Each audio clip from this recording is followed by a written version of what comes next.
go out the same way you came through the main doors and congregate on the back of the car park. Anyway, moving on. Apologies for absence, Angela. Thank you. Councillor Archer, substitute Councillor Cruz, Councillor Sue Burfoot and Councillor Graham Elliott in substitute Councillor Statham. Thank you very much, Angela. Item 2, approval of the minutes. I so move. All those in favour, please show. All those against? And any abstentions? Okay. So anyway, moving straight on. Applications for determination. Application 5.1 is application number 22/00174 full. It's erection of 18 dwellings and land south of Normanhurst Park, Darley-Dale, Derbyshire. I have a number of speakers on this. So the first to speak on this is Councillor Jason Farmer, Darley-Dale Town Council, to speak against the application. You have 3 minutes and I'll let you know when there's 30 seconds left.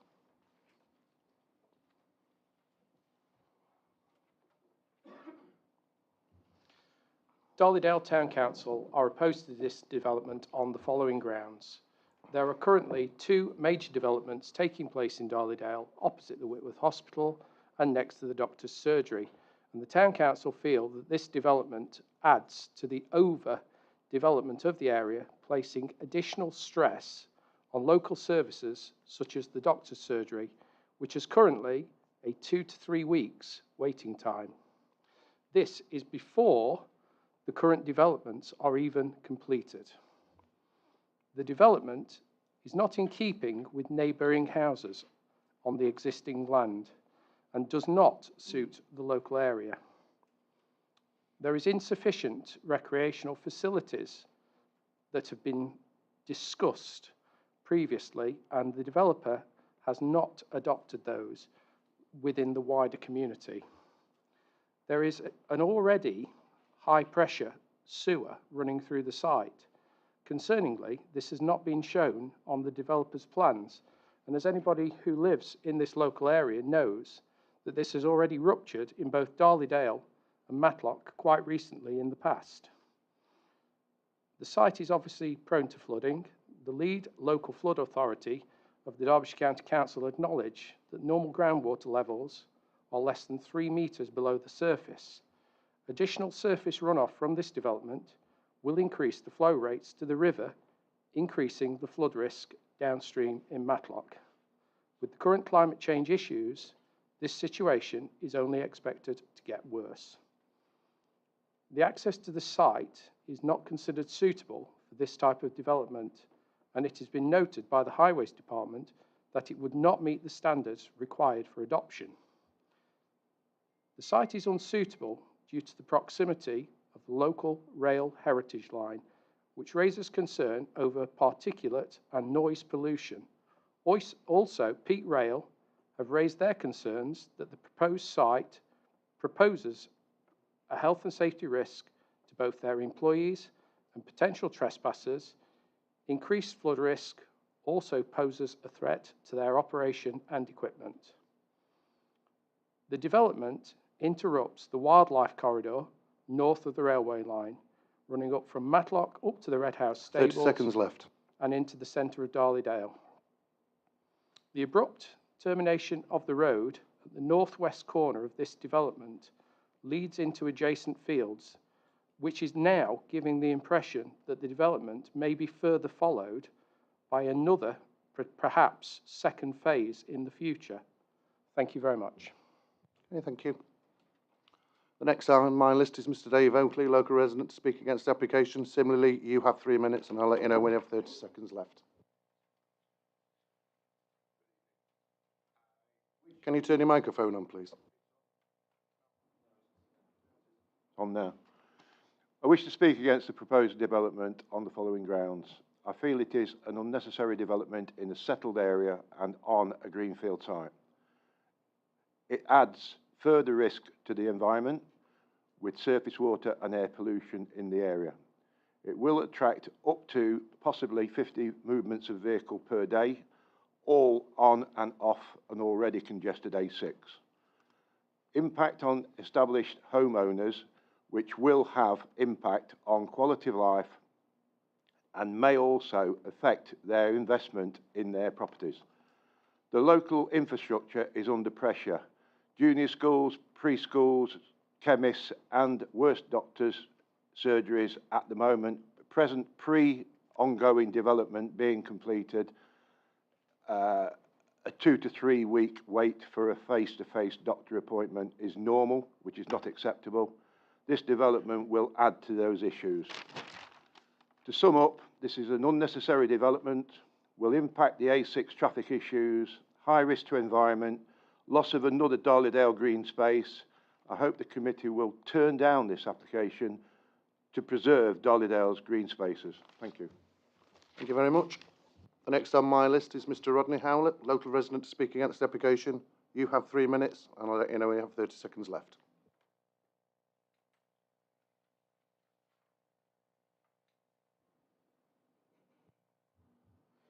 There are so many substantive objections to development on this site that it's difficult to understand why this application was not withdrawn some time ago. I can only highlight the major ones in the time available. There is significant pollution from peat rail, smoke, pungent, acrid smell, particulates, and a very loud noise as the trains are required to sound their whistle as they pass the midpoint of the site due to the presence of a nearby level crossing. It is not possible to mitigate any of these issues, yet they seem to be totally disregarded by the planning officers. Photographs provided by residents clearly showing the extent of this pollution have not been included in the members' paperwork, which does not even mention this issue under its pollution section. The weekend before last, I witnessed a particularly large, dense pall of thick black smoke hovering over the site.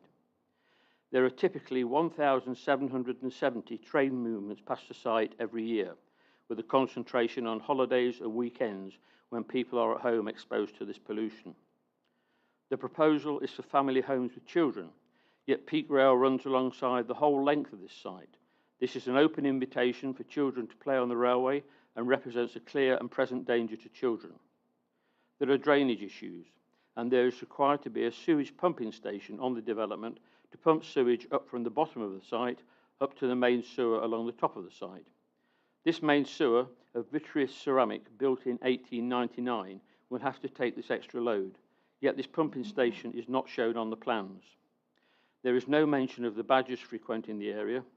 Residents provided photographic evidence of this, but all reference to badgers was removed from the website. There is no reference to badgers in the officer's report, yet Natural England states that this is a material planning consideration. I have here photographic evidence of the pollution and the presence of badgers if the committee would Sorry, like. you're not allowed to show them. Okay. If you could see them if you like. With these and many more unresolved and unresolvable objections, it is clear that this site is totally unsuitable for housing development. Okay, thank you very much.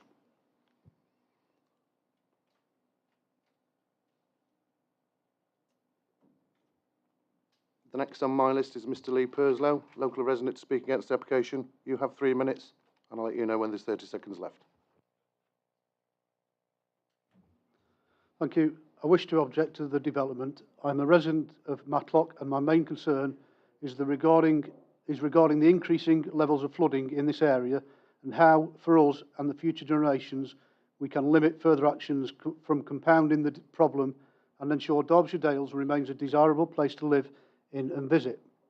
In August 2022, the government released updated guidance which has relevance, amongst other things, to planning applications for new developments such as the Normanhurst Park. The guidance is the flood risk and coastal changing planning and flood risk, and it's on the government website. So if you want to read that for full details, I'm guessing you already know that. So in brief, all new developments have to show that they will not contribute to flooding by virtue of that development. The developer has to show that this by providing evidence and meeting the tests laid out in the guidance document. The developer has to guarantee that homeowners will not be subject to flooding for the life of their property, which is notionally 99 years. Likewise, the developer has to demonstrate by the method outlined in the guidance that any development will not produce a flood risk elsewhere, i.e., for example, Matlock. These updates have not been addressed by Shevin Homes in their flood risk assessment. Should you decide to allow this application, then I believe the above must be an additional condition to the consent. I thank you for listening to my presentation and my concerns for the community, and if it helps, Mr. Chairman, I can leave you a copy of my report, of my speech. Thank you. Okay, thank you very much. The next on my list is Mr. David Allday, local resident, speaking against the application. You have 3 minutes. I'll let you know when there's 30 seconds left.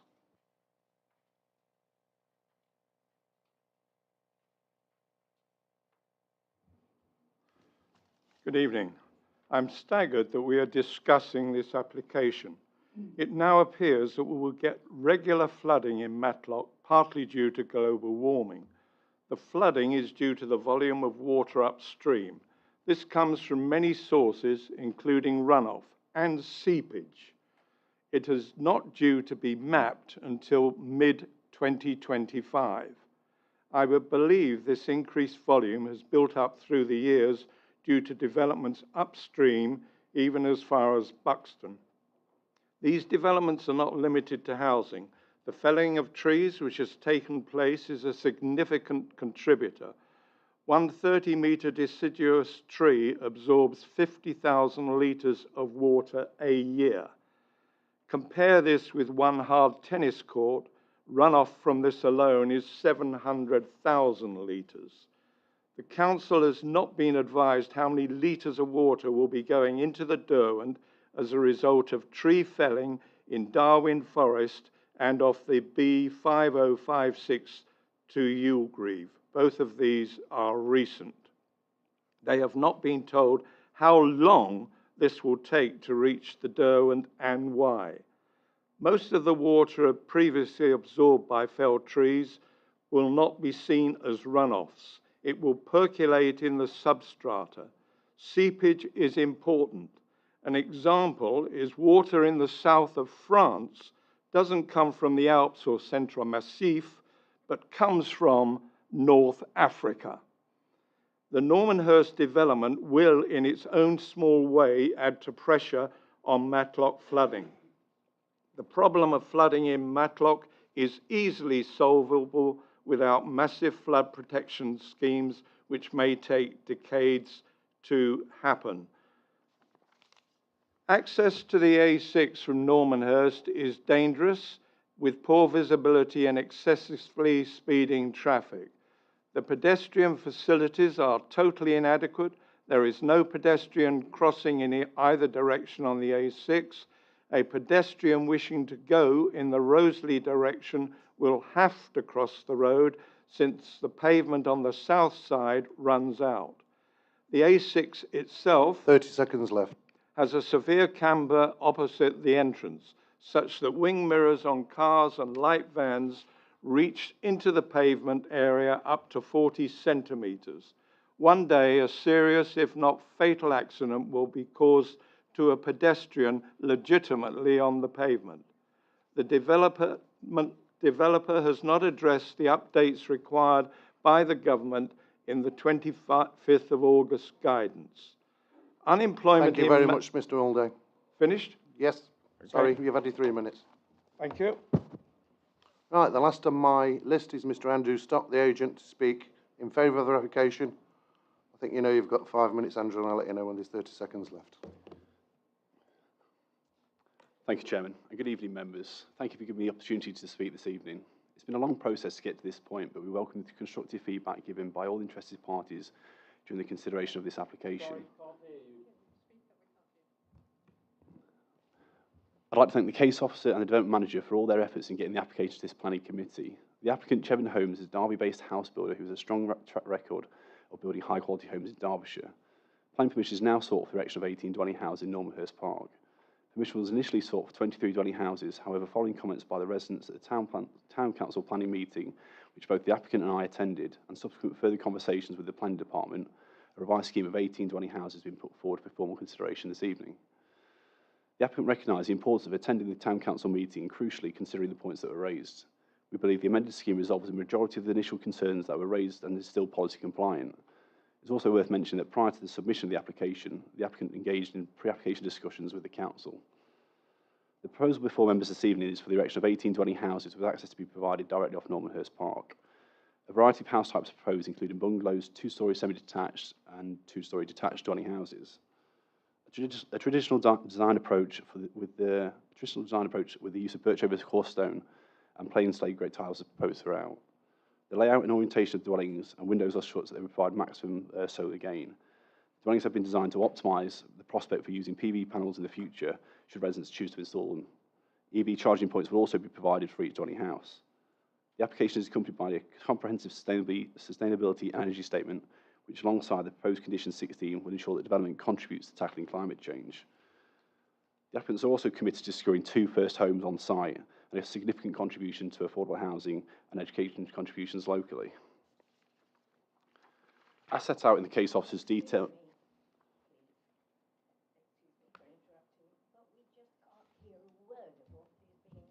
No? Can everybody else hear it, or? The trouble is, if we turn the speakers up too much, then they will buzz and nobody will hear anything. Okay, shall I continue?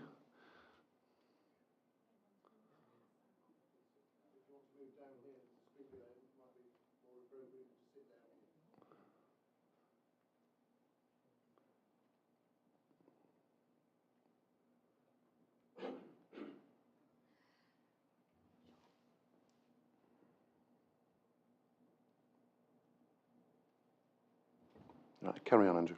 Thank you. As set out in the case officer's detailed and thorough planning committee report, the principal residential development is considered to be acceptable, as the application site lies within the defined settlement boundary of Matlock, which is the first tier settlement. It's also allocated for housing within local plans, following its adoption back in 2017. Furthermore, the report acknowledges that the tilted balance is engaged as the district council is unable to demonstrate a 5-year housing land supply, meaning that permission should be granted unless the adverse impacts of the development significantly outweigh the proposed benefits. The principal material planning matters have been thoroughly examined by the case officer in their report. I just want to touch on a couple of points this evening. The proposed development has been carefully considered to minimise any potential impact on the character appearance of the area. The general layout, scale and orientation of the dwellings creates a successful transition from the existing built form found at Normanhurst Park to this edge of settlement site. Careful consideration of the siting of the dwellings within their plots and their fenestration have also been given to create an acceptable relationship with neighbouring properties. The proposed development of 18 dwelling houses is not considered to result in a significant loss of privacy or amenity for the occupants of neighbouring properties. The development will be accessed by the public highway network directly off Normanhurst Park via the A6. The local highway authority has confirmed that suitable access to the site can be achieved and have raised no objection to the proposal. The application site is also accompanied by a detailed ecological assessment, which concludes that the resulting development will provide measurable biodiversity net gain of 19%. The development has identified a number of opportunities for ecological enhancements that provide net biodiversity gain through securing a significant green infrastructure as part of the development. When having regard to the measures set out in the sustainability and energy statement, the development in terms of its construction, design, layout and materials will help minimise the effects on the environment in accordance with the Council's local plan and supplementary plan documents. Whilst the officer's recommendation to approve is subject to resolve matters with Derbyshire Wildlife Trust and the lead local authority, both parties do not object to the scheme after extensive work in the days prior to this meeting. Further work is secured by conditions of the planning approval, which both consultees agree would not undermine the principle of development. To conclude, and as previously mentioned, the tilted balance, as set out in paragraph 11D in the National Planning Policy Framework, is engaged as the Council cannot demonstrate a 5-year housing land supply. This means that permission should be granted unless the adverse impacts of the development would significantly outweigh the benefits. There are a number of substantial economic, social, and environmental benefits derived from the scheme. And when having regard to all the matters and when assessed against the local policies and the MPPF as a whole, it is considered that planning permission should be granted as there is clear and convincing justification for the scheme. 30 seconds left, Andrew. I therefore invite you to follow the advice of the officers and approve the application this evening. Thank you very much for listening. Thank you very much, Andrew. Anybody, before we move on, members, there are some late reps, so if you want to read through them first, then we'll carry on.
Is everybody happy?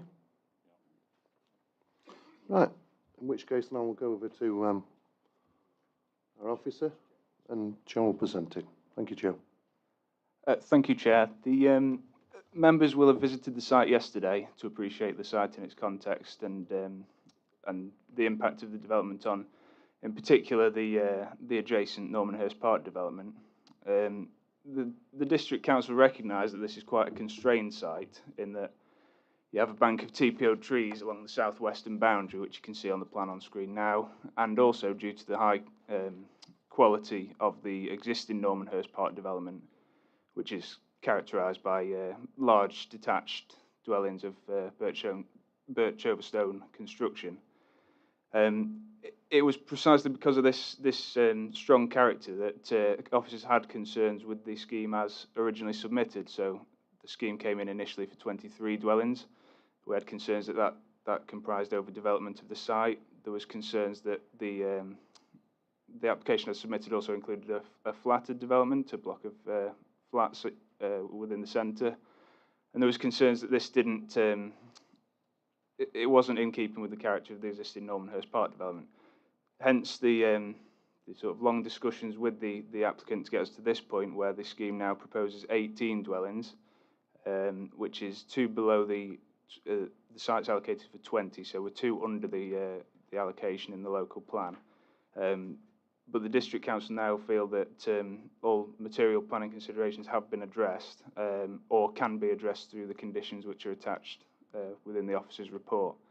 I think we're happy to take any questions from members. Thank you, Chair. Questions? Councillor Hughes. Thank you, Chair. I've got 1 or 2 questions on flooding and mitigation against flooding, and also the SPD, the climate change SPD. So we heard a few people bringing up comments about flood risk. Are you satisfied that the conditions and the strategy, any strategy in the development, will not lead to runoff rates greater than normal greenfield site runoff rates? And in terms of the storage of water on excess water on site, we talked about yesterday that was sufficient to reach a 1 in 100 year, the 100-year criterion plus 40%. Can you explain that and what the implications are of that, so that we're fully aware of the implications in terms of and examples perhaps in comparison with what we've experienced recently in Matlock and Darley-Dale? Chris? Yes, Councillor Hughes, just answering that question directly. So, as a local authority, we consult the lead local flood authority on matters of land drainage and flooding. They have looked at this application, and you'll note from the late representations received and the level of assessment in the report that this has been considered in some detail. The scheme, or the approved scheme, is one which proposes a series of attenuation tanks on site. Now, what they do is they attenuate water in a flooding event, in a 1 in 100 year flood event, and they also factor in additional capacity or allowance for climate change. So there's an additional 40% capacity built into those storage features on site. And what that means is that surface water discharge from the site is no greater than greenfield runoff rates. So you'll note from the detailed information that's been submitted, the proposal is for discharge to be controlled via hydro brake, so that no more than 4 litres per second discharges into the local drainage network. That's considered to be acceptable and be no worse than the existing situation and the site forming essentially a natural soakaway and discharge at greenfield runoff rates. Just addressing some of the comments from the speakers, the drainage strategy is detailed, and we have got on there existing drainage infrastructure, and we've got locations for pumping stations. So I just want to clarify that all that information is there. It's been comprehensively looked at and assessed as part of this application. Okay, thank you. And then moving to the SPD, we brought this up yesterday on the site. Do you have any comments about that, and particularly given the response from the developer on the last paragraph of the response under number 6, under section 6. I think in the meeting yesterday, several of us were concerned about the layout of the site and whether it may maximise the use of solar gain and the possibility of having solar panels. Yeah, this has been addressed in the reports, but I understand your comments. And in the late representation sheet, the agent for this application has indicated that 80% of the properties will have a south-facing roof slope. The measures for mitigating the effects and adapting to climate change are set out at section 7.39 of the report. We are also aware of more stringent building regulation requirements in terms of properties being more thermally efficient and moving away from conventional sort of gas boilers, which does provide an opportunity for developers to do more in terms of adapting and mitigating the effects of climate change. Hence why we've recommended an additional condition so that all the measures to mitigate the effects and adapt to climate change are considered, and where appropriate, they're included as part of this development. Okay, thank you. And one final one, which is really about implementation. There are a lot of conditions on this. Will we be able to manage those conditions and ensure that they are met, particularly the ones about not building before particular reports are produced by the developer? Yeah, with an application of this nature, conditions are part of the permission that's granted, the terms of the permission, and conveyancing solicitors now are very keen on buyers of property demonstrating that all conditions related to a development have been discharged. So it's something as an authority we regularly deal with in terms of confirming compliance with conditions. It's incumbent on the developer to make sure that all conditions have been discharged, and it's in their interest if they want to sell the properties. Okay, thank you. Thank you very much. Councillor Allison. Thank you, Chair. Chris, I think you've touched on something already that I was going to ask about, but I just wanted just a general sort of information really about how these properties are going to be heated, and has that actually been decided as yet? I also had a query about the condition number 16, which relates to climate change, and I may be misinterpreting this, but it does seem quite vague. And there are actually stated by the applicant that they're going to put in EV chargers, they're going to maximise solar gain, so allowing retrofitting of solar panels on the roofs. Why haven't we been more specific in that condition?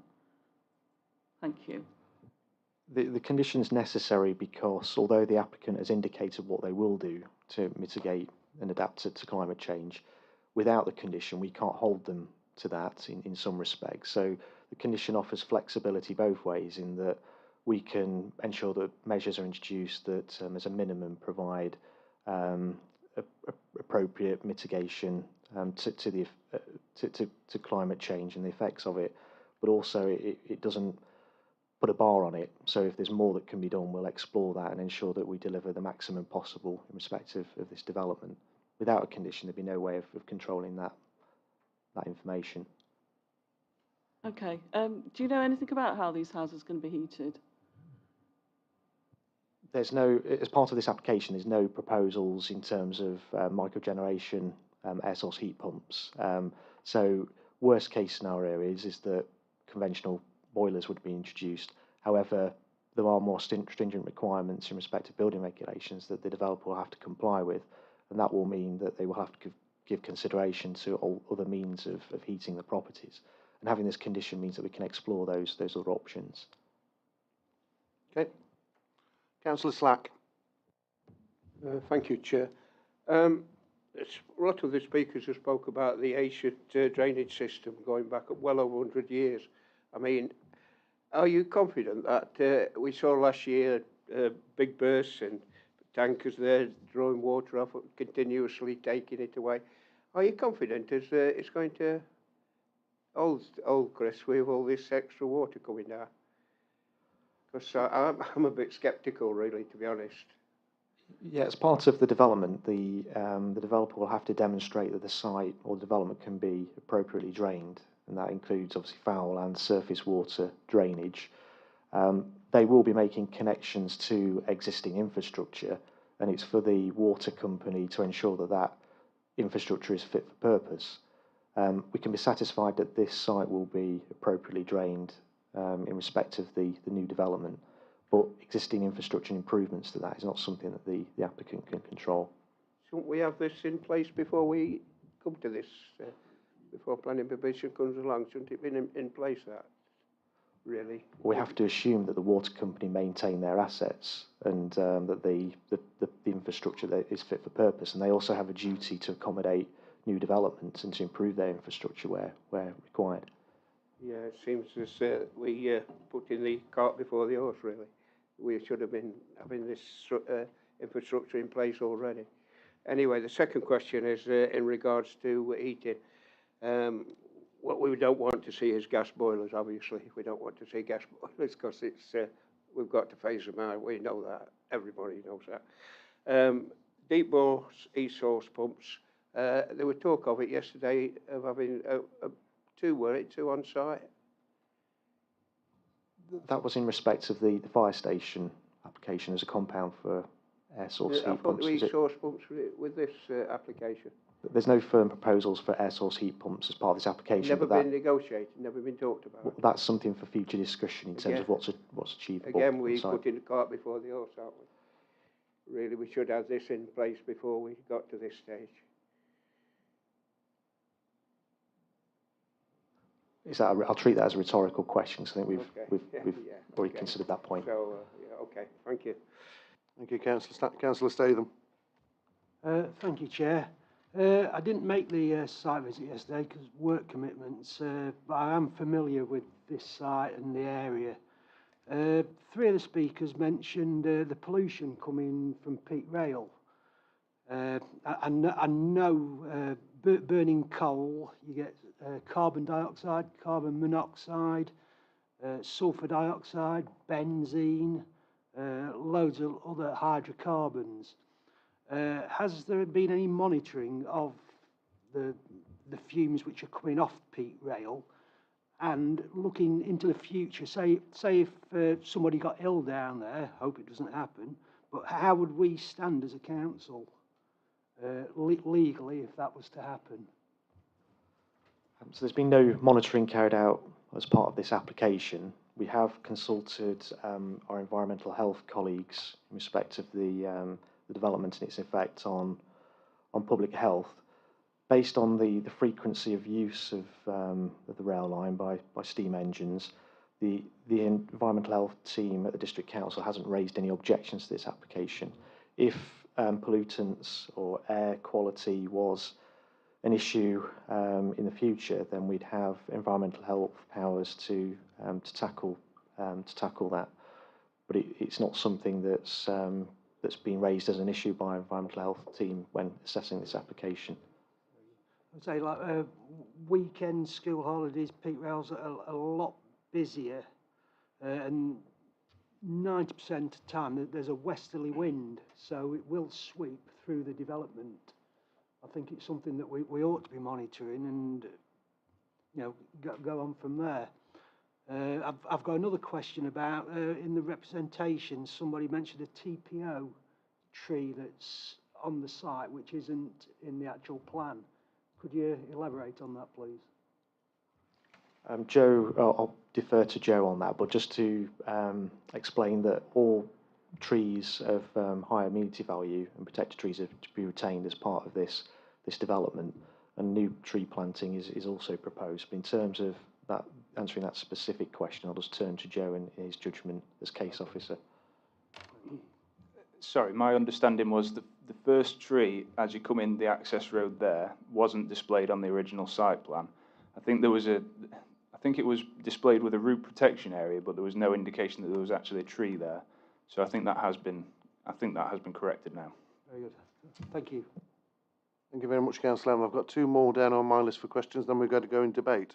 First is Councillor Buttle.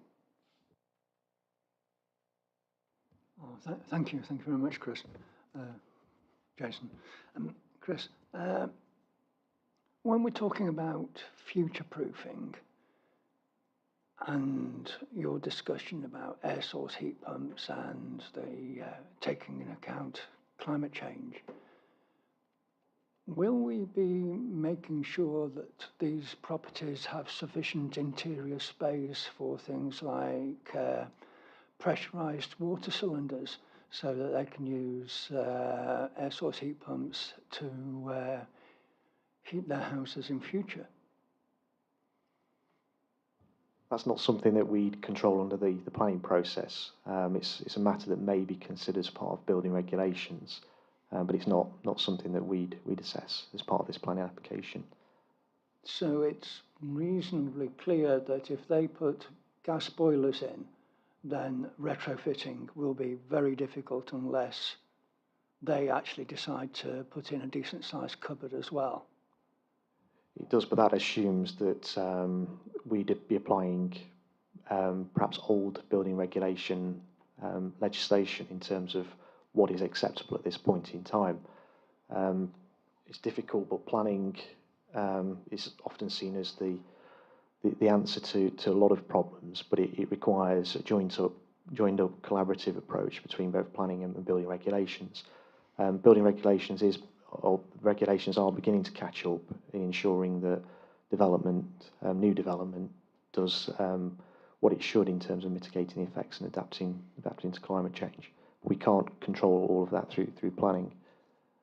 I got you there. Yeah, that's it's clear that this isn't something we can specify them. We can't make sure that we are future-proofing these buildings properly unless we specify air source heat pumps as part of the plan. That's essentially what I'm asking. Like, if we don't specify, we can't assure that retrofitting will be convenient and easy. No, but I suppose we're assuming that air source heat pumps are the only way of heating the properties and providing a form of micro generation. So it depends on what the options are. And I think to tie the developer's hands to that one method of micro generation, I think would be wrong. I think we should have that flexibility to consider what's possible and do our utmost in terms of meeting policy requirements and requirements of our supplementary planning document. Yeah, I understand your view there. I'm wondering if, as a second thing on flooding and sewerage and the way that our rivers are now becoming flooded with sewerage when we have heavy rain, are there any methods or ways of stopping the release of sewerage during flooding? This site will have to be appropriately drained and meet stringent requirements in terms of the method of foul drainage. It's not something in terms of wider, connections to any receiving watercourse. That's not a matter for the planning authority or the developer. It's for the infrastructure provider, the water company, to make sure that doesn't happen. So this sewerage, the sewer that we're talking about running under this field, this will be a general sewer which takes water from all sorts of places. It's just not part of a separate system from water drainage. That's right. The main sewer route through this site is to the northeast of the. Yeah, so it could easily be overrun, as it were, and we could end up with more sewage going into the river there, and some of this from this side. Okay, great. I think that's kind of where I'm coming. Oh, I'm a little bit unsure about the 80% facing south as well for the roof lines. When we look at the roof line, the ridge line, a lot of them are running east and west on north-south, and it's not clear to me what they mean by 80%.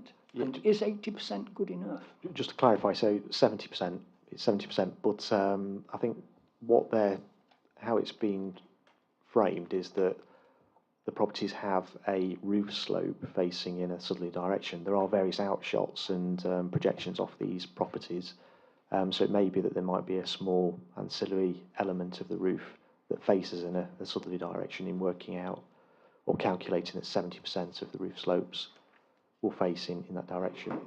Gotcha. So like they could always come up with some combined system if they were so minded to make that apply to all their buildings, or is that just not a possibility? Well, we're assuming that south-facing roof slopes provide an optimal solution in terms of South and southwest, yeah. solar panels. I mean, it's not to say that you couldn't have solar panels on a roof slope facing west or east that would benefit from the sun in the mornings and in the evenings. That too may provide a suitable form of energy to serve that property, particularly when you think that a lot of people consume most energy in the evenings. So if you've got sun on, on the western aspect, then that could be beneficial. Yeah, well, thank you very much. Okay, thank you. Councillor Purdy, and then we're going into debate. Thanks, Chair. Well, gas boilers are not being phased out until 2025, so I don't think as a committee we can dictate to anybody, a builder or an occupant, as to what they should have. We are, of course, moving towards encouraging, which is part and parcel of our policies that are coming out. Three things, I think, Chris. One is a pedestrian crossing going to be implemented? Two, what's the concern over this railway crossing? And three, do we know whether this site that's already in existence, where we visited yesterday, Normanhurst, was subject to flooding or risk of flooding before those houses were built?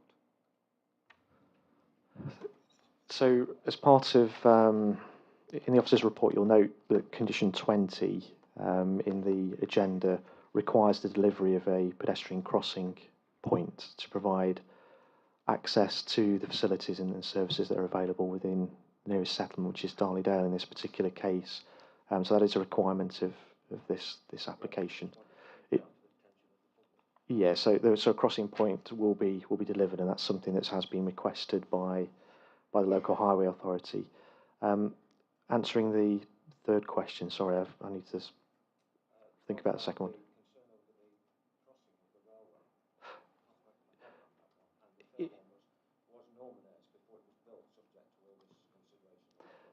Yeah, just to clarify in respect to the last question, that this site falls within flood zone 1. So the Normanhurst development is on slightly higher land, so again would fall within the same flood zone area, which is an area that is less vulnerable to fluvial flooding.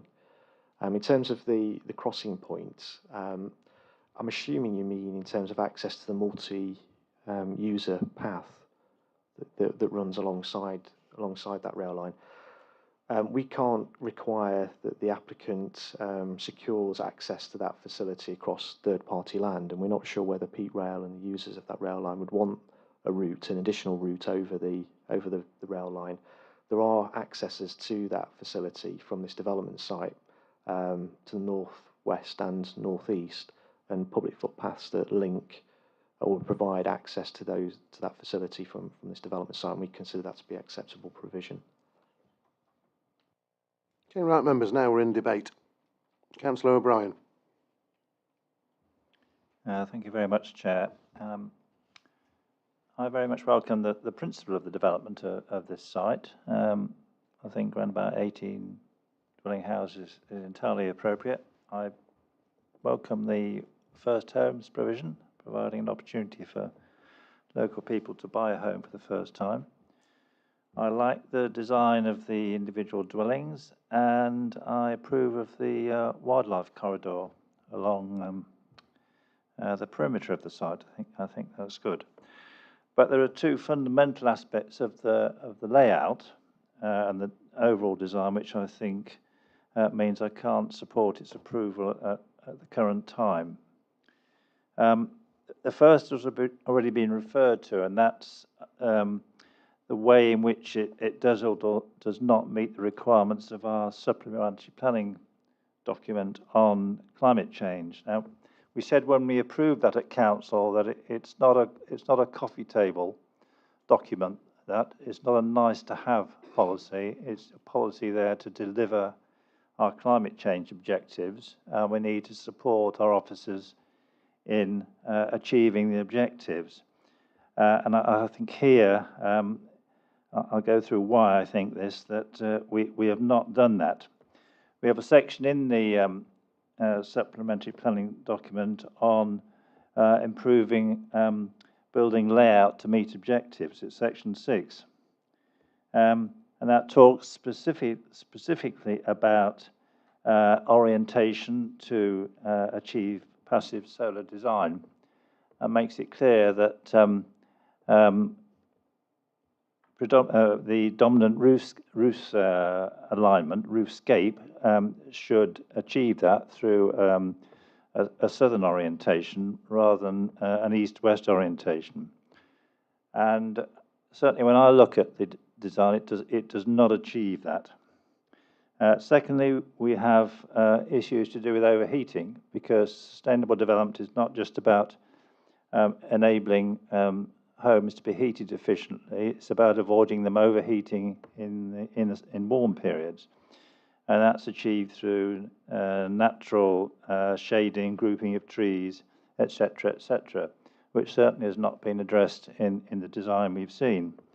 Our supplementary planning document goes on to talk about water efficiency, and specifically said the District Council wants to reduce water demand. So we will expect rainwater collection facilities, communal rainwater tanks, water butts, the use of grey water, etc. Goes on to say that all new dwellings should be designed to accommodate space for home working, high-speed internet connections, and is quite specific on room spaces. Now, none of those have been addressed, and I think the current layout, I have to say, is designed around a road and is not designed to meet our climate change objectives. So I think it needs reworking. The second fundamental problem I have with the current design is that there is absolutely no provision for children's play facilities. And this has been addressed, this has been brought up by a number of the objectors too, representations too. We've got 18 family homes being built here. So that will mean there'll be a significant number of young children of different ages. And they need somewhere to play safely. And there is nowhere in the vicinity, there's nowhere on the existing estate, there's nowhere anywhere near this estate, certainly without crossing the A6 road. And you don't tell me good planning requires young children to cross the A6 trunk road to play. The only potential space, shall I put it that way, on the design is adjacent to a railway line. That again is not a place where you would locate a children's play area, where you A, have to cross the estate road, and B, you are located next to a railway line. It's not something that I would support, including reference to children's play facilities by condition, because as we know, one of the key issues with children's play area is their future responsibility and maintenance. And I don't know what the situation locally is as to who adopts play areas, but it's something which is normally secured through a 106 agreement to secure commuted sums and responsibility, and none of that is in the proposal we've got before us. And I don't want to approve something on the basis that we will try and find somewhere for a play area. I want to see where it is, I want to make sure it's safe, and I want to see it's well maintained. So that is a second reason why I think we need to ask the applicant to go back and have a look at a redesign of the scheme to meet our climate change objectives and to ensure that we've got adequate play facilities. I'll listen to the debate, but I'm minded to move that we, unfortunately, and I'm sorry that we have to do this, I think these things should have been negotiated previously during the consideration of the application. But I'm minded to move that we defer it so that those issues are addressed. Thank you, Chair. Councillor Purdy. Chair, I'd like to hear from Chris if he thinks any of those reasons would stand up on a appeal. Yeah, just for members' benefit, those that visited the site yesterday will have noted where the provision for play equipment was going to be made on site. Officers have conditioned that the actual details be agreed because we recognise that this is a sensitive location. You've got a lot of trees, wooded areas, and you've got a lot of open space around the periphery of the site. And it may be that a trim trail or low-key natural types of play equipment is more appropriate for sites of this nature, and that's why we want to condition the detail of that and the location to ensure that it's respectful of the character and appearance of this particular development and its surroundings. Addressing the other concerns, we obviously covered climate change in some detail. We need to consider climate change, but we also need to consider the impact of the development on its surroundings. Joe explained the constrained nature of this site, the strong existing character of the Normanhurst Park development, and it's important that any development responds positively to the character and identity of that existing development. We feel that the development achieves the optimal solution in terms of achieving a development that is of an appropriate layout in terms of how it addresses and responds to that existing character, but also allows for climate change measures to be incorporated into the scheme to make it acceptable in terms of those objectives also. Okay. Anybody else wanted to speak in debate? Councillor Fitzherbert.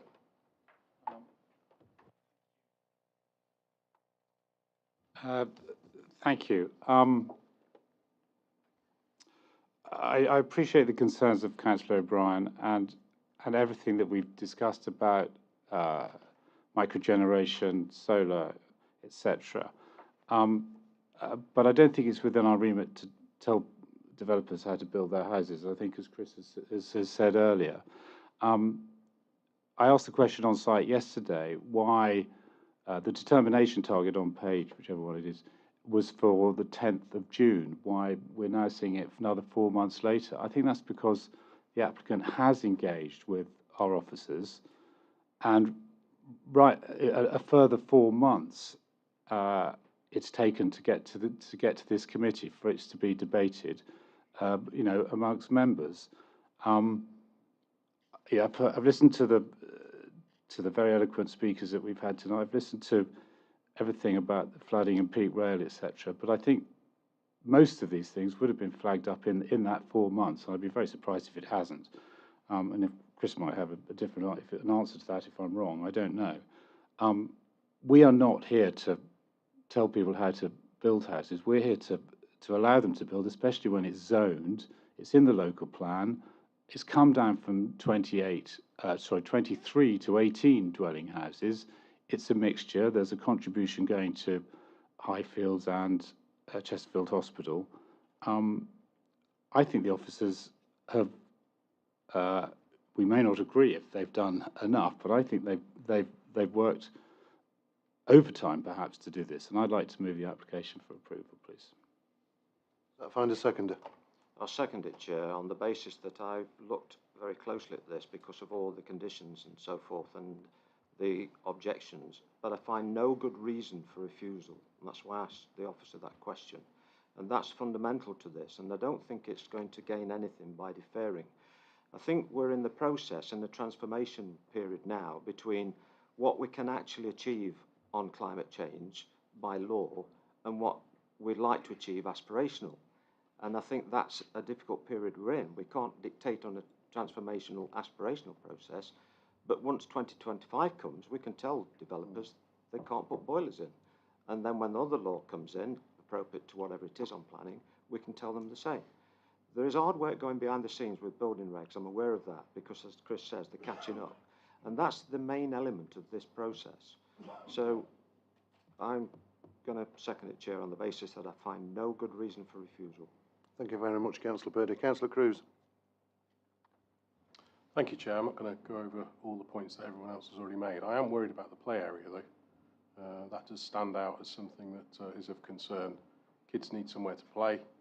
I think the idea around deferring that and giving the developer the opportunity to develop some good practice in that area and put in an appropriate facility, I think is very sound. So on that basis, I would support deferring it as well. Okay. Can I move the deferral, Chair, please, as an amendment to the as an amendment? Yeah, okay. I think I'm allowed to move an amendment at any time. Yeah. And what is the amendment? Amendment that the application is deferred, principally in relation to the lack of any reference whatsoever in the report and conditions to the provision of a play area and the future maintenance of the play area, which are two equally related but important issues, and secondly in relation to the compliance with our supplementary planning documents. There are two issues. There is no reference whatsoever in any of the conditions or any of the proposals for the provision of a play area, nor as to how it will be maintained in the future. I think that's a key issue for 18 family dwellings, and it's not something that can just be left as a hope or a wish. It's something which needs to be settled in the design which we approve as a committee, because that's our responsibility to future generations. And I've already referred to the climate change issues. I acknowledge the point made by Councillor Purdy that we are doing our best. If members are satisfied that we've done our best here and we can't achieve any more, so be it. But I don't think we've done our best with respect to provision for the young people that are going to be living in this development. Therefore, I move a deferral for that to be addressed.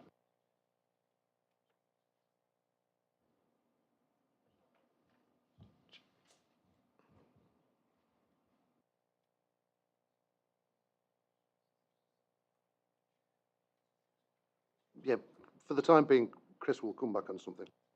Chair, I just want to clarify in relation to some of factual inaccuracies in the statement made by Councillor O'Brien. There are conditions proposed as part of the officer's recommendation to agree details of the play equipment. They're included in the list of conditions. In terms of management of all landscaped areas, which include all open space provision, surface water attenuation features and play equipment, the council hasn't for some time maintained those facilities in respect of new development. What happens is that management companies are set up and future residents pay into these companies to maintain the open space on their developments. And there is a condition that secures details of the legal and funding mechanism for maintenance of all open space, which would include the play area going forward. So I just want to clarify that those controls are in place. Okay, thank you very much. Kerry, would you like to explain the situation, please? Yeah, just following on from what Chris has said about the play area, I'd be reluctant to suggest that there's no reference to a play area within the conditions, because there already is. And with regards to future maintenance, as Chris has explained, that the council don't actually take on any maintenance. So it would be for the developer to assess how play areas are going to be maintained, in the future. And the second one was to do with the SPD climate change. And as Councillor Purdy has said, that these are just aspirations at the moment, and we can't compel the developer to suggest to heat homes by a air heat source as opposed to gas boilers. I think there is awareness that gas boilers for the future are not going to be utilised, but at the moment we can't say that developers can't do that, because at the moment they are legally allowed to do it. It's just that they need to be responsible for their own developments and know that that's the feel of the general public to more sustainable heating is the future. At that, if anyone's got any further questions, then yeah, I'm happy to answer them. All right, thank you very much. So I'll carry on my list. Councillor Slack. Thank you, Chair. I do agree with a lot of Councillor O'Brien's comments, really. And I disagree totally that when you, Councillor Fitzherbert said that builders, we can't, builders design the houses and we can't do anything about it. We can disagree. That's what we're here for. We're here to disagree. If we don't like what's being built, what's being put before us, we disagree. We can't sit behind the wall and say, oh, well, the developers have done that. We can't do anything about it. I don't take that on board at all. I think we've got the right to disagree. Else we're not doing our job, are we, really? So some of these aspects really need a deferral to look at it again. It's a lot to sort out, really, on the drainage system, really. It's not good enough to just say it's going to be deferred till later and negotiated. We want some more concrete evidence of better infrastructure. So I shan't be supporting this, Chair. Thank you. Councillor O'Brien didn't refer to flooding in his amendment, Peter. So are you wanting to second it with the addition of that? With addition to looking at infrastructure in the flooding situation. Okay. Because the drainage system's ancient, isn't it, really? Okay. Thank you. Councillor Allison. Thank you, Chair. I'm in total agreement with Councillor O'Brien, councillors like Councillor Cruz, in the points that they've raised about this application. I do think it should be deferred. I think for me, personally, I have really got to the stage with these kind of applications that it's actually not good enough anymore for our residents to say they can retrofit mitigations against climate change to put in solar panels. These things should be built as the properties are being built. I mean, I live in a village where there are some new houses that were built 2 years ago, and I can guarantee you every week there is scaffolding going up against those houses, fitting in, retrofitting solar panels. It would be much simpler, quicker and easier and more cost effective if developers actually started putting in these into their properties. I think actually developers are missing a trick here. I think with the current energy crisis that we're all facing at the moment, they would actually make their properties more saleable if they started to put these, energy saving solar panels, air source heat pumps into their properties. So I'm in full agreement with Councillor Ryan. I think we should have a deferral on this. Thank you. Okay, thank you. I've got nobody else down on my list. So the first, sorry, you have to be a bit quicker now. Sorry, I was waving earlier, but you weren't looking. I'm kind of going to go with the deferral as well, but my reason is slightly different. There's lots of little bits and bobs, these things on the edge. I somehow feel that putting a children's play area alongside a steam railway is just asking for trouble in the long term. I assume that's probably why Peak Rail are pretty much against the idea anyway, because they think this is going to be a rod for their back in the future. And where the current children's play area is being put is alongside the railway. It's just right next to it. It's where they're going to be tooting their horn as they go past, and I'm sure the kids will love it. But that doesn't really change the fact that their lungs are not going to benefit. So if I'd like to see a deferral, I'd like to see a deferral which comes back with the children's play area, some distance from the steam railway. Thank you. That's why I'm going that way. Thank you very much. So we'll take the amendment first. So it's been moved and seconded, as set out by Councillor O'Brien and Councillor Slack. All those in favour, please show. It's on the amendment. To defer it. To defer it. To look, the play area, flooding, and the SPD.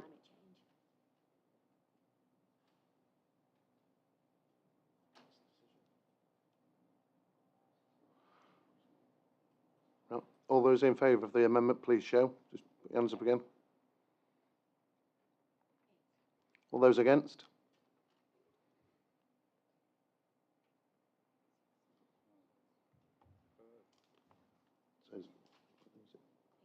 8 to 6. So it'll be deferred.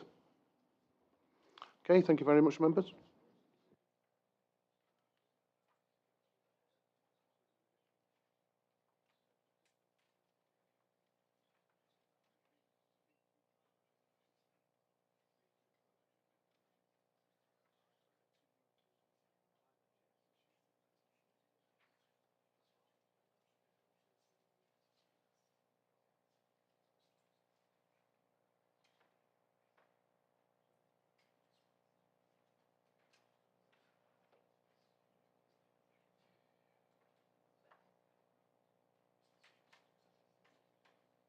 Anyway, moving swiftly on. Item 5.2, application number 22/0087 full.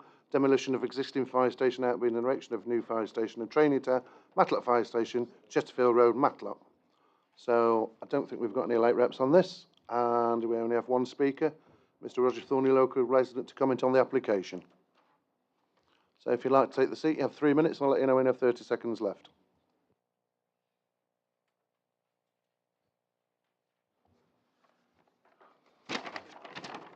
Thank you. Good evening. I've been asked to speak on behalf of the local residents of Limes Close area.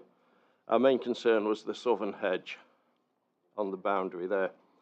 From what we can see, though, from now, from the Planners Report Committee, points 7.11 and 8.3, it seems that the hedge on the southern boundary is now to stay.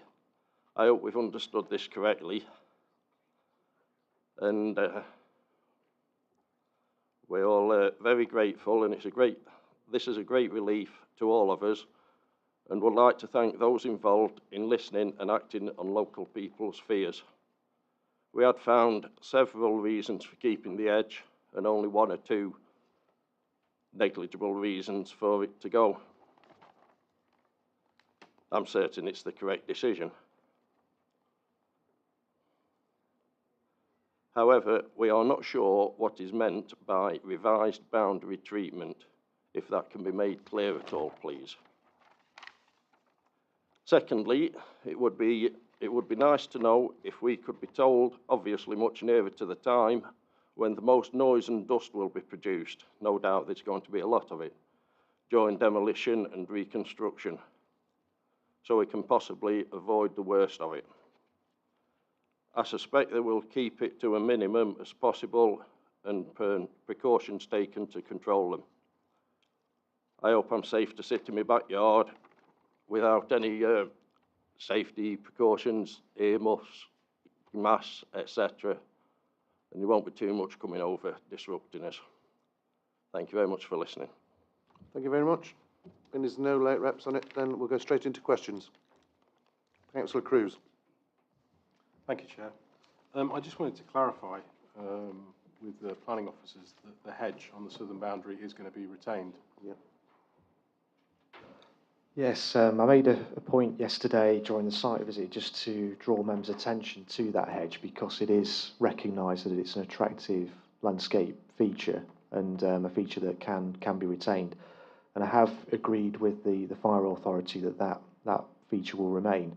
I've tried to frame a condition in a way which is clear, in that it should be retained as an outward-facing feature of the site, and a revised boundary treatment plan is just to make sure that that's clearly annotated on the plan.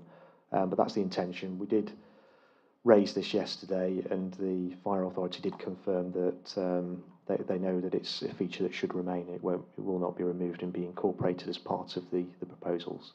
So it'll be intact. There won't be any alteration to it at all. The only change that could be made is a fence within the site, so behind the hedge, so it'd still be retained as an outward-facing feature that would still retain its amenity value. Just say thank you for the officers working with the fire service on that. So I think it's appreciated by residents, and to reiterate Mr. Thornley's comments that listening and taking that on board, I think has gone down well. I would be keen to get a little bit of extra feedback from officers in terms of any extra controls or conditions that we could put in around noise, dust. It's quite a big site in terms of demolition and impact on residents, and just what considerations have been given, perhaps beyond normal developments, given it's such a significant one in that area. Yes, sometimes we do impose construction management plans. This is a relatively big development, close to existing residential properties. And I think, we've got a condition that throughout the construction phase, space shall be provided in the site for curtilage for storage of plants and materials. And we've got a control on construction work that should only be carried out between the hours of 8 a.m. and 6 p.m. Mondays to Fridays. I think, we've also imposed a condition number 8, so prior to demolition of the fire station building, a demolition method statement which seeks to minimise dust and disturbance to the local community should be submitted and approved. So again, that would provide us with controls to consider when demolition will take place and what dust suppression measures will be implemented. Thank you. Any more questions, members? No? I'll go into debate then. Councillor Hughes. Thank you, Chair. Before we go into, I make my own comments. Can I read out a statement from Councillor Sue Burfoot? She'd like to comment on it, and she's unable to be here tonight. Well, what she should have done is sent in at late representations. Okay, all right. So I can't. Okay. In that case, I'd agree with Councillor Cruz's comments. I think this is a needed development. It's one where we as a district council have worked with the fire service to produce a plan that looks as if it will be of benefit to the community and takes account of the needs of local residents, and therefore I fully approve of this plan. Or you wanted to move it? I'll move it, yeah. Okay. Is that found a seconder? Councillor Slack, a seconder. Anybody else wishing to speak in debate? Can I just... Yeah, of course you can, Peter. Yeah, I think it's a good application, this is. Climate change has been taken into consideration, and I think it's really gone well. The edge has been saved, and thanks to the officers, and I think it's a great application. So yeah, I'm pleased to second it, Chair. Okay, thank you very much. Anybody else wishing to speak in debate? Councillor Cruz. Thank you. I support the upgrade of the fire station. I think it's important that we do that, and I'm glad that we've taken the residents' feedback on board, and we're going to protect the hedge. I think that's important. One other thing that's come up, I think there's a smokehouse which is going to be part of a necessary part of the development, and it's just how and when that gets used. I know it's an important part of the training, so it's just making sure that there's consideration of that. I think ongoing good engagement with the residents by the developer would be really appreciated. So consultation, engagement, all the way through will serve the fire service well. So I'll support the proposal. Thanks. Councillor Donnelly. Yeah, thank you, Chair. Well, I'm delighted to support it as well. I think that this station is quite ancient by any standards, and I think it's well overdue for development. I can recall myself and another guy here even working at a station. That is many, many years ago. So I'm delighted that it's come forward. Thank you very much, Councillor. There's nobody else down on my list, so it's been moved and seconded for approval. All those in favour, please show. Any against? Any abstentions? That's been passed. That's unanimous. Right, moving swiftly on. Application 5.3, application number 22/008144, erection of 2 number B8 storage and distribution and EG3 industrial process buildings at Woodhouse Farm, Long Lane, Longford. We have one speaker on this. Could I just say, Mr. Chairman, that the applicant is the family friends of ours, so shall I leave the room? But I would say so, yes.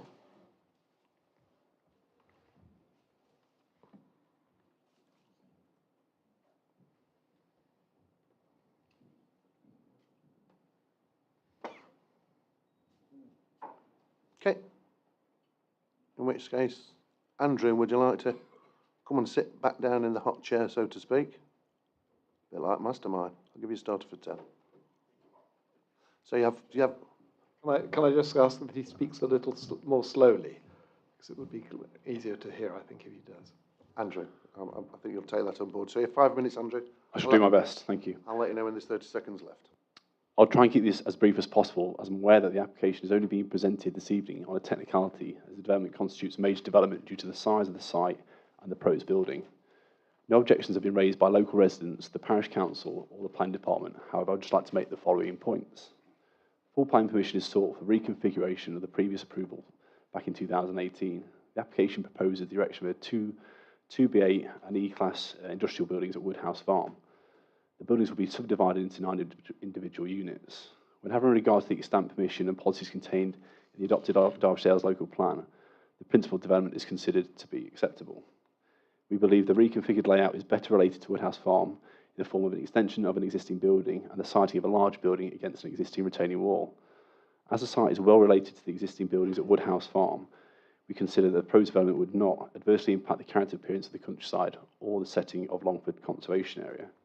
The proposed reconfiguration of the internal layout is considered to be compatible with neighbouring land uses within the immediate area and would not result in any significant loss of privacy for the occupants of nearby properties. The units would be powered by an existing 50 kilowatt PV panel arrangement which has already been installed on site as part of previous approvals. For the reasons given above, it's considered that planning permission should be granted. We hope you can follow the advice of your officers this time, and thank you for listening. Very succinct. Thank you very much, Andrew. Right. Anyway, over to you, Chris. Thank you, Chair. The previous speaker has already stated that the reason this application is before you this evening is because it is a major application. But you'll note from the officer's report that this application is a resubmission or reworking of an earlier scheme that was approved back in 2018. Officers are satisfied that the siting of the building in its revised location is acceptable in terms of its landscape impact. It's visually contained. It doesn't result in any harm to the landscape. Happy to take questions, but in general terms, it's considered to be compliant with development plan policies. Any questions, members? Councillor Buttle. This is just a boring old solar panel question. Is this sort of agricultural building or businessy building, will it be allowed to add solar panels at any point if it wants? The previous speaker mentioned that they've got solar panels on site which provide for the energy requirements of the businesses on the particular site. But the government, there is a permitted development. It is a permitted development. Well, it's a form of permitted development. So microgeneration, which I think is anything less than 50 kilowatt systems, can be installed without the need for planning permission. Anything greater than that, there may be a prior notification procedure to follow. But the government is supportive of microgeneration. Oh yeah, thank you very much. I'm just sort of trying to broaden my knowledge. Thank you. Okay, any more questions, members? No, I'll go to debate. Councillor Fitzherbert. Thank you very much. I think I'd like to move this application, please. Find a seconder. I'll second, Chair. Seconded by Councillor Donnelly. Anybody else wishing to speak in debate? Councillor Hughes. Just very shortly, I just like the idea that it's got the solar panels are being used to heat it. I think there are a lot of agricultural buildings around the place that could have solar panels put on top of them. I think this is a case study where solar panels are being used to provide electricity for a development on agricultural buildings. Okay, that's all. Thank you very much. Anybody else wishing to speak in debate? No, it's been moved and seconded for approval as set out on the report. All those in favour, please show. Any against? And any abstentions? That's been approved unanimously. Anyway, the last bit of substantive business for tonight is item 5.4, application 22/006444. Change of use of land formerly used for compost storage to plant and machinery storage compound and associated creation of hardstand land north of Vital Earth Limited, Blenheim Road, Ashbourne Airfield. So we have one speaker on this, Mr. James Clark, as agent, to speak in favour of it. You have 5 minutes, and I'll let you know when you have 30 seconds left.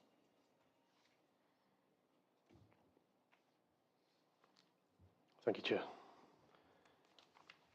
Good evening, ladies and gentlemen. My name is James Clark. I'm a Chartered Town Planner and speak to you this evening on behalf of the applicant.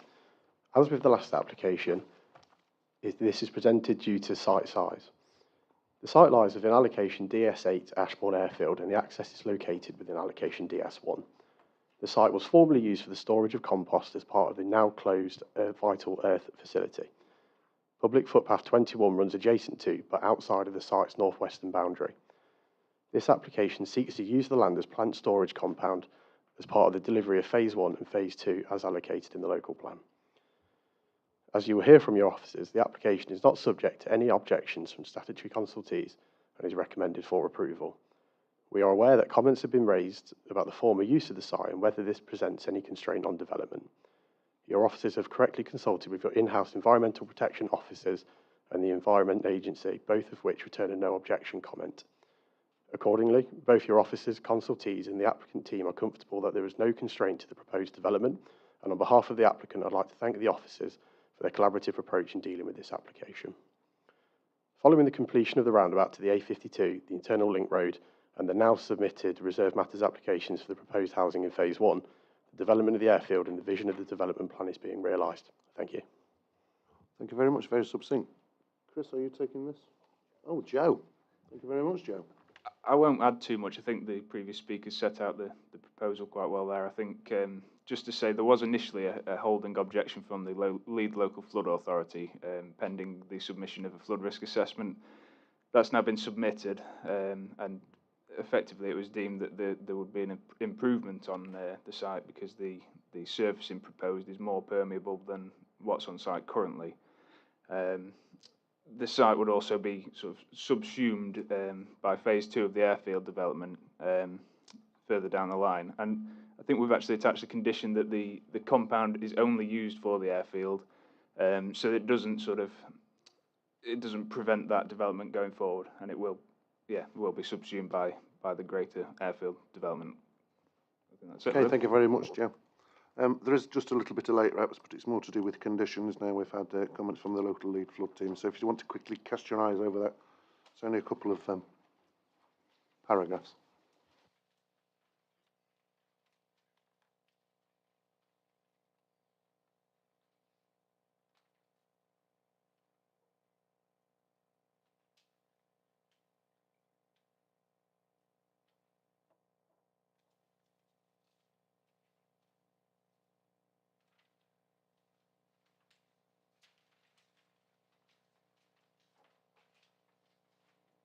Okay, is everybody happy?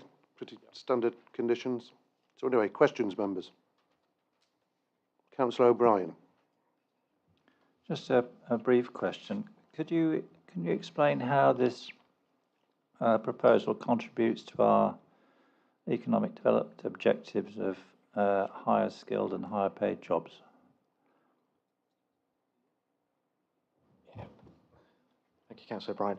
So just to clarify, this application is to facilitate a compound area to deliver Phase 1 of the airfield. So that includes significant new employment development, but also there's a housing component to that. So it's development to facilitate that allocation, that strategic allocation in the local plan.